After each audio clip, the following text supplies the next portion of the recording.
Saya Satya Negara, dokter ahli bedah saraf, sekarang bekerja di CC Hospital. Ilmu bedah saraf itu biasanya menangani satu tumor otak, cedera kepala, penyakit pembuluh darah otak, termasuk stroke atau aneurisma, AVM, kemudian penyakit sumsum tulang belakang, tumor sumsum tulang belakang, saraf kejepit di sumsum tulang belakang, kemudian penyakit saraf tepi yang perlu disambung, kemudian functional neurosurgery, yaitu gerakan yang tidak terkontrol oleh diri sendiri, yang contohnya Parkinson atau gerakan tangan yang tidak bisa terkontrol, itu semua kita yang menanganinya. Dok, saya pasien dengan kondisi trauma kepala karena jatuh. Sebaiknya prosedur atau tindakan seperti apa ya yang baik untuk dilakukan? Kalau ada pasien yang dengan cedera kepala datang ke emergency atau kita pertama kali melihatnya, segera jaga pernafasan pertama, tensinya dinaikkan senormal mungkin, kemudian oksigenasinya. Setelah itu kita mencari melalui CT scanning, melihatkan apakah ada pembuluh darah yang pecah atau ada sumsum tulang belakang yang retak. Nah, di situ kita segera menentukan penyakitnya, perlu segera dilakukan operasi atau tidaknya. Dok, sudah 2 tahun belakangan ini kemampuan berbicara saya menurun. Saya juga kesulitan menyampaikan apa yang ada di pikiran saya. Apakah ini ada kaitannya dengan saraf, Dok? Kalau pembicaraannya agak menurun, ada 2 kemungkinan. Satu adalah otaknya sendiri ada masalah, penyebabnya adalah gangguan psikologiknya. Yang paling penting kita harus periksa otaknya itu yang menyebabnya atau bukan. Kalau itu penyebabnya dari otak, mau tidak mau harus segera dilakukan tindakan. Kalau penyebabnya dari psikologik, itu harus melalui dokter yang bersangkutan untuk mengobatinya dan fisioterapi.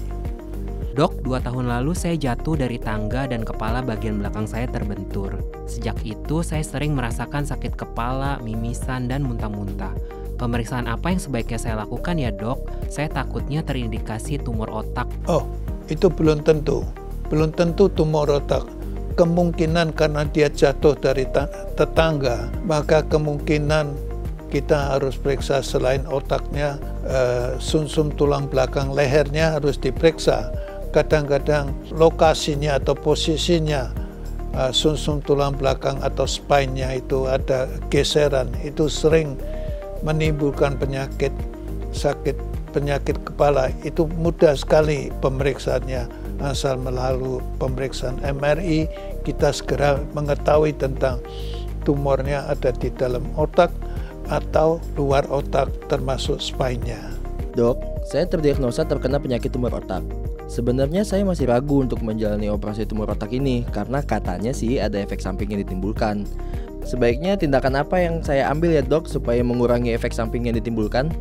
Kita lihat tempatnya. Kalau tumornya sendiri, dia timbulnya di tempat motorik atau yang mengganggu.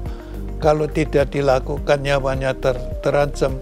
Kadang-kadang kita perlu memikirkan nyawanya yang diamankan dulu. Motoriknya kadang-kadang tetap terganggu. Itu pun sering kita temukan. Akhir-akhir ini ada namanya IOM, yaitu Interoperative Monitoring. Kadang-kadang kita bisa menghindari tindakan-tindakan atau operasi-operasi, menyingkirkan untuk menyentuh daerah-daerah motorik untuk lebih aman pengambilan tumornya. Maka yang paling penting kita mencari lokasi tumornya dengan pemeriksaan alat-alat yang disediakan di CC Hospital ini sudah cukup, juga sangat-sangat lengkap. Silahkan kita periksa dulu lokasinya dan kemudian menentukan tindakan apa yang pilihan yang paling baik untuk pasien itu adalah tujuan kita. Sekian, terima kasih. Untuk kamu yang mau tahu informasi lengkap seputar kesehatan, psikologi, atau keuangan, yuk saksikan langsung talk show inspiratif kami yakni Bincang Sehati dari Senin hingga Jumat live jam 10 pagi hanya di DAI TV.